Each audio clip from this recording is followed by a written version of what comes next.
Well, I am standing between you and lunch, so I will go through this. Today, I am here to talk about, if you are working with farm families, kind of what my office is here to help you, help those families. So we're talking about succession planning and just how to start that conversation if you're a lender or if you're an advisor of how do I talk to my families that I might be concerned if they don't have a plan or they haven't been thinking about the future. And so we'll talk about that today. I am Ashlee Westerhold. I am the director of the Office of Farm and Ranch Transition. It is a new office. I came on in February of this year, so I am very new. And so we'll just dive right in, hopefully. Okay. So I'll skip a lot over this, but there's my child, so you guys can see him. He is wearing purple, but I did go to Nebraska, but I wear purple on Saturdays now, and it's weird cheering for Martinez twice. So it's a very interesting thing to be at Kansas State and coming the same time that Adrian did, but we are cheering for K-State now, and that's my 18-month-old. And so I'm running with a chicken with its head cut off probably at all times, but this is why. So just sneak peek of my child. You have to put a plug if you're a mom. So what is going on in Kansas? I think people know that Kansas, the main primary operators are aging. Each time they do a census, it seems as though those operators are getting older, so that means they are not retiring. The average age is 58.1 years old. 66% of our primary operators are over 55 years old.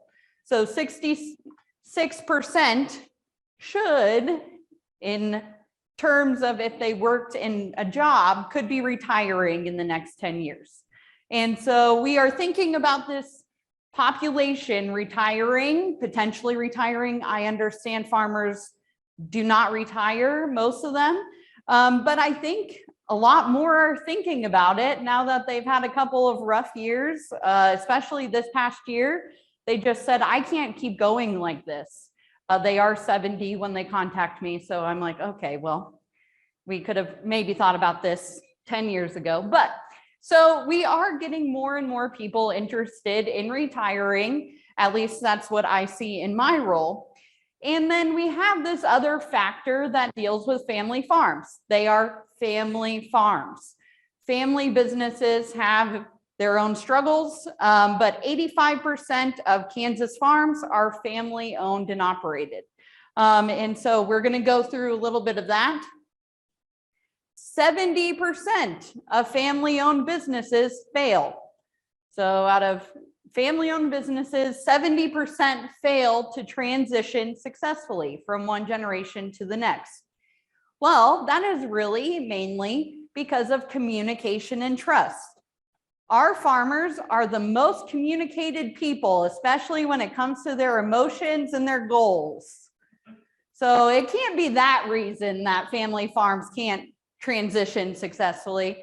Another reason, big reason in family businesses is that 30% of them fail to transition because the next generation is not ready or prepared to take on that role as manager business owner. If you're thinking about 90-year-old dad who's never let 65-year-old son make a marketing decision, then we might be looking at he was not prepared to take over that role. If you think about 90-year-old dad having every input cost decision made, or all the bank notes, or handling all the other things, then 65-year-old son might not know how to operate when he takes over. But lack of preparation of the next generation is really a main reason that transitions fail. So 30% of family businesses survive to a second, 12% survive to a third, 3% survive to a fourth, and it goes smaller and smaller. We know farm families that are in 6th generation farms, probably around the state. I say that one, they transitioned during the 80s. No one else wanted it. So that's probably one good one. There might be some other only children scenarios. Maybe the farm didn't look as profitable with land prices back then as it does now. And so transitions we see a lot of farms that are past that fourth generation, but it is still rare. And that's because usually they've done some planning or they are one lucky person who should be playing the lottery. So today I'm going to talk about the differences between succession and estate planning. I'm going to provide you some questions that I hope you can ask your clients or customers that might help them get started thinking about succession planning, and then encouraging them to talk about what that plan would look like if that next generation needed to take out a loan, or what will that look like for their operating line of credit if they have to buy out their other siblings, or if they only have 1/10 of an ownership in a farm, or whatever it looks like. So estate planning, everyone in this room has an estate plan. If you didn't create it for yourself, the government has one for you. I really hope you don't want the government plan, but you all have the government plan if you don't have another one that you created. So just throwing that out there, if you have not created your own plan, the government will have a plan for you. And hopefully it's one you like if you didn't plan. But we talk about succession planning. So that's a transfer of a business to that next generation, next successor. The only people who have to worry about succession are ones that have a business. So if you're transferring assets versus transferring a business. And so succession hopefully is an orderly transition of a business from one generation to the next. Hopefully it is smooth and it provides ongoing viability of the business. So hopefully they don't run it into the ground, which some people think might be the case. And that's why at 90 years old, they're still operating. But overall succession planning, we are here to try to make sure that your kids could have Christmas when you're gone. So we don't want things to go awry and then the kids hate each other. But what needs to happen is planning. So I thought it would be a fun little game, not a game, but a fun little exercise to go through all the potential things that we hear when we say, why did you not succession plan, or why have you not worked towards a succession plan? So I wrote some of these quotes down. Creating a succession plan takes too much effort. So maybe you've heard this one. You'll probably have heard a few. We'll know the right person when we see them. Again, if you're 90 years old and your son's been working on the farm for the last 50 years with you, they might not be the right person in that 90-year-old's eyes, but hopefully they are. We're a family business and the family member needs to take over. I do see that some 70-year-olds are still holding out hope that one child in LA will be coming back to the farm someday. And I hate being the one to have that conversation. But I said, have you ever asked your son if they're coming back? No, I think they will. Okay, so that's a little bit of the conversations that I have in my role, which I'll get to what I do for these people, but I don't have time for that. My to-do list is already a mile long. If you think about farmers and ranchers, they do have a mile-long to-do list, but usually they prioritize everyday needs over the long-term planning. And I think we see that as bankers or as professionals, that fixing fence will come first. And that's just the nature of our producers. We're a small business. We don't need a plan. We don't need a plan. It's going to my son. Okay, well, have you ever wrote that down anywhere? If you have 4 other children. So we don't need a plan because everyone knows the plan. That's also a very big assumption that people like to make. I'm years from stepping away from the farm. I don't need to worry about it. Again, I was with a 65-year-old who said, oh, I'm years away from retiring. And I said, okay, so what are you going to do tomorrow if something happens to you in the tractor? What will that look like? What's going to happen if your wife wants to retire and take you down to Florida for 6 months out of the year? What will that look like? And so some farmers simply think that they're immortal. I think people can agree with that. They are not going to pass away. And if they do, they hope it's in the field with their cows and they go very quickly. So I do think there's a lot of people that avoid succession planning because they don't want to think about that. Nobody knows the farm better than I do. So why would I give up control or pass on the farm to the next generation? So no one knows the farm better than I do. I think control, some people hang on for too long, and then the next generation doesn't get the opportunity to make mistakes or have dad there to tell them how he did something. I'm just going to eventually sell. Why would I need a succession plan? Again, if that is your idea of your succession plan, that should probably be somewhere. The idea that you would actually sell, what's the capital gains on that? Have you looked into what that should look like if you should do a sell different pieces over time so you're not coming up with a huge tax bill?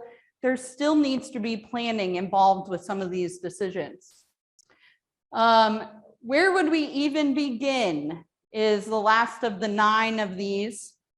And that's where I think we come in, or my office comes in, and how we can help start these conversations.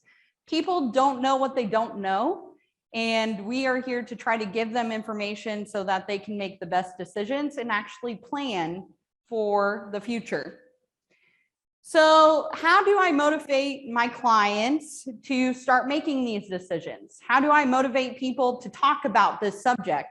How can we as professionals work together to service our producers in talking about this? And so what I like to say is, if I'm working with a farm family, what would you want to be remembered for? Today, how do people recognize you in the community? What do you want people to say if they drive by your farm? Oh, that I've never seen a weed on this man's farm, or that he's the one that buys popcorn at the kids' basketball games. What makes the farm so special to you that you hope someday someone else values it as much as you do? These are kind of things, just getting to know them. How did you get through the 80s? How did you make it through the tough years? How are you handling the prices now? How have you been a farmer for this long and continued to keep the operation going? And so you're, again, tying them to that soft side. That's very hard to do, but trying to be there to motivate them to think about the next generation. Next is the values that they hold. So what about the next generation do you hope that they have from working on the farm? Well, they got a strong work ethic, and that's why now they're a doctor in LA, or they're a vet somewhere else, or they're a big time lawyer in Minneapolis. And that's because they were a farm kid at one point and have work ethic, and they understand how to be reliable and all these other things. But what are those values that you've instilled by being on the farm that you hope the next person that might come in still has and can give to your grandchildren or can give to the next generation of kids? Goals. Again, do you want to retire?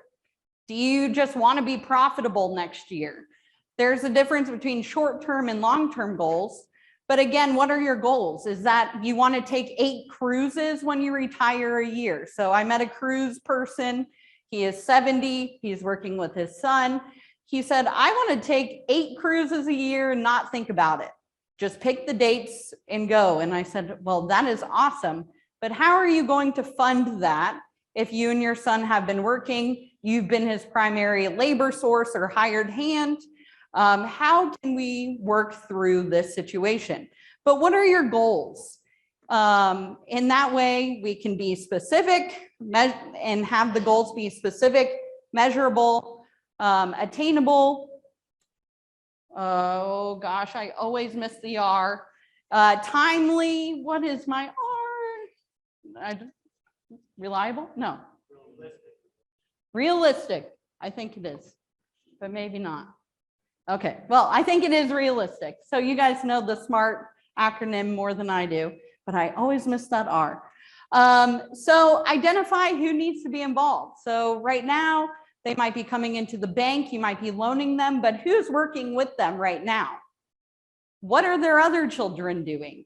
How would they be involved later in the operation if they were a part owner? What would that look like for them?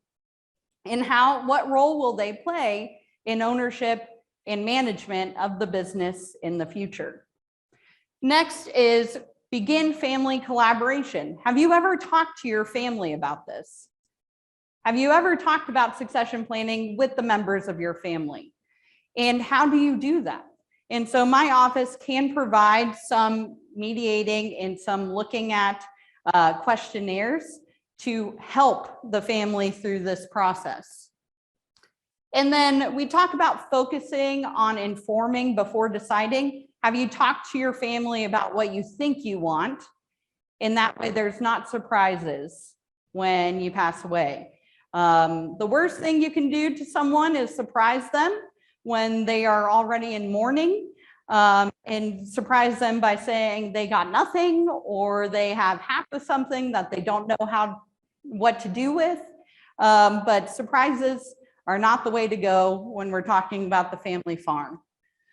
So identify the barriers. What will be the elephants in the room? What have been the elephants in the room? What would stop you from having a succession plan today and let it be followed through on? And lastly, I tell farmers to take action, set timelines, talk to your lawyer, actually make sure they're putting paperwork as you're completing it. They file by certain deadlines. So on Agriculture Today, Roger McCohen was on there talking about the sunset of the tax, estate tax and inheritance tax that's coming in 2026. And these things, if you want to put and have the tax incentives, you have to have paperwork in by a certain date. And so that's why you need to make sure that the advisors are doing their jobs as well. So the list of professionals, of course, a banker and a lender are on here. We need to know how much ownership the next generation would need to take out operating loans, or what is their collateral that they need to be able to operate this farm. And what does that need to look like in their succession plan to have that next generation be able to borrow against the farm or whatever it might be. And so my office is the Office of Farm and Ranch Transitions. I rebranded it to Ag Transitions, just a catchier title. So we have three main pillars that my office provides. The first one is our Land Link program. What that means is that I am matching landowners that are wanting to retire, that are wanting to step back to the farm, but do not have that next generation coming in, with people who are interested in going into a farm or expanding their current operation so that they could farm full time. Right now, I have a very interesting ratio of landowners to land seekers. Right now, I have a 1-to-1 landowners to land seekers in our Land Link program. So I have just as many landowners as land seekers. The national Land Link program database, it is usually a 20-to-1 land seeker to landowner ratio. So in Kansas, we are finding a very interesting dilemma where we're looking for people, and maybe you have people in your bank, maybe you have people in your community that are looking to expand their operation. And I would encourage you to take one of my flyers that are out there, they're little postcards that talk about our Land Link program and the opportunities for those young kids to maybe pick up some more acres or work with a farmer in a mentoring type of capacity. So the second pillar of my office is I provide one-on-one technical assistance. We also use the farm analyst if there are farm farms that need a farm analysis. And what we do is go through, what are your goals? What do you hope to accomplish? What would a succession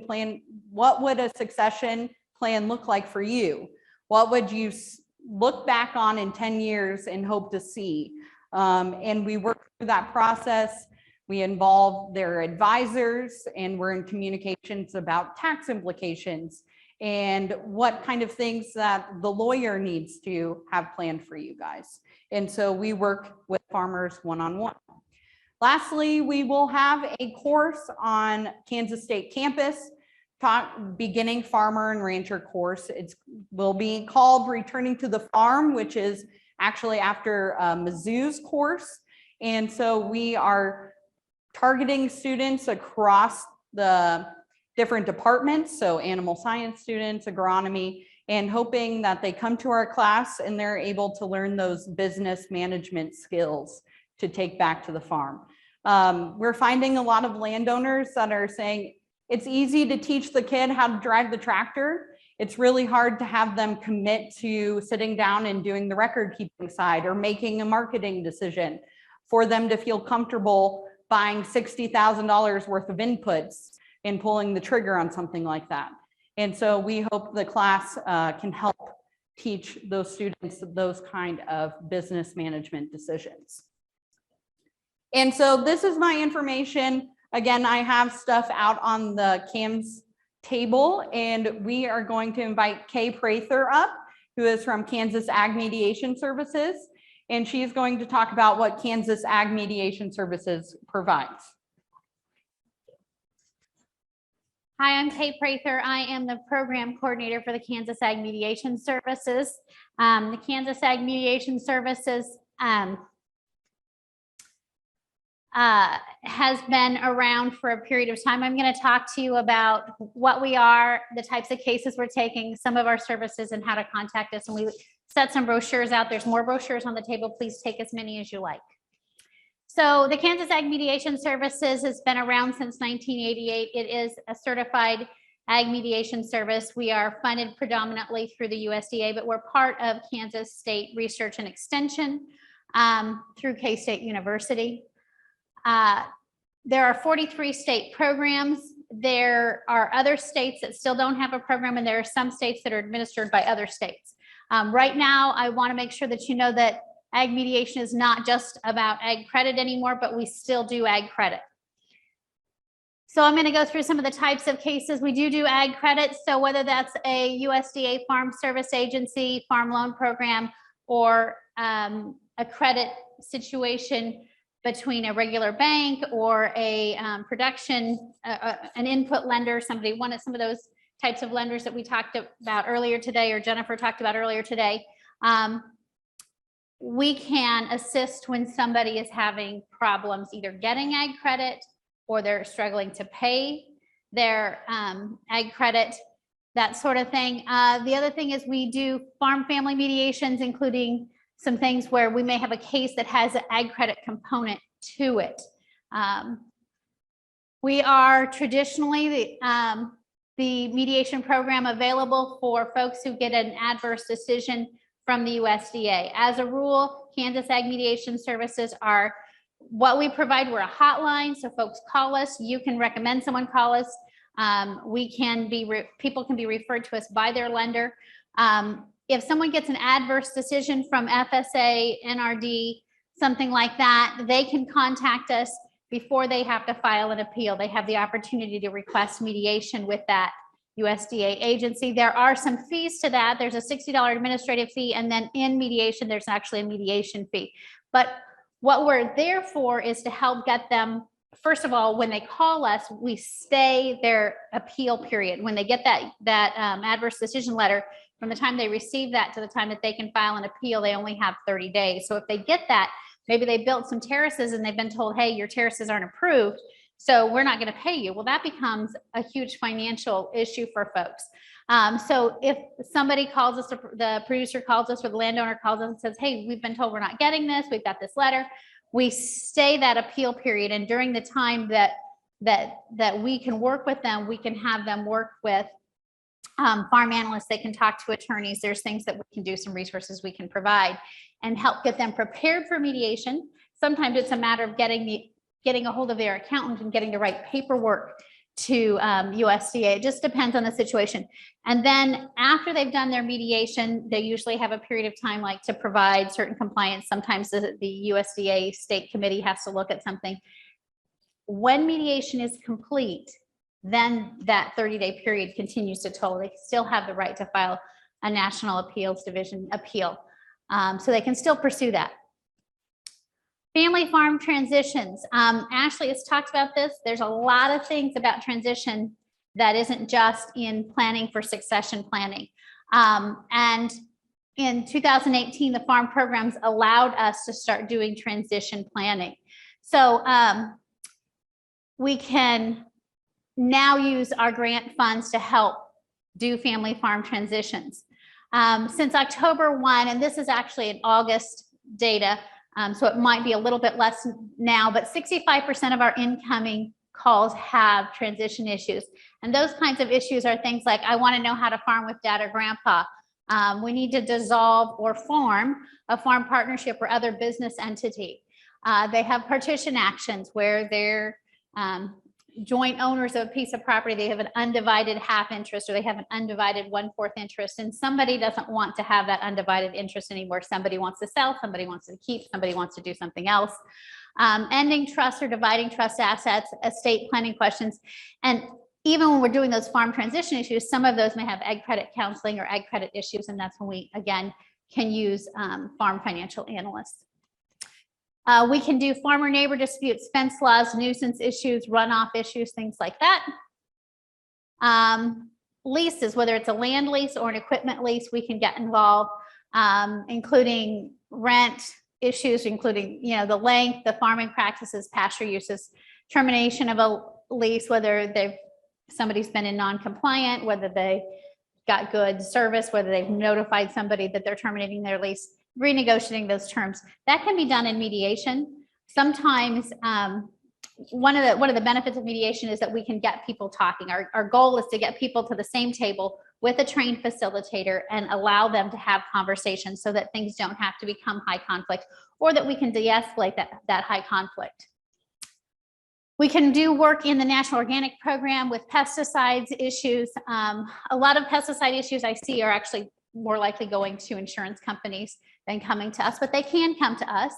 Rural water loan programs, wetland determinations, grazing, and then we're allowed to do other issues that the Department of Ag would assign to us. We don't currently have anything outside of what the USDA has given us. We don't see grazing on national forest land, but certainly Wyoming does.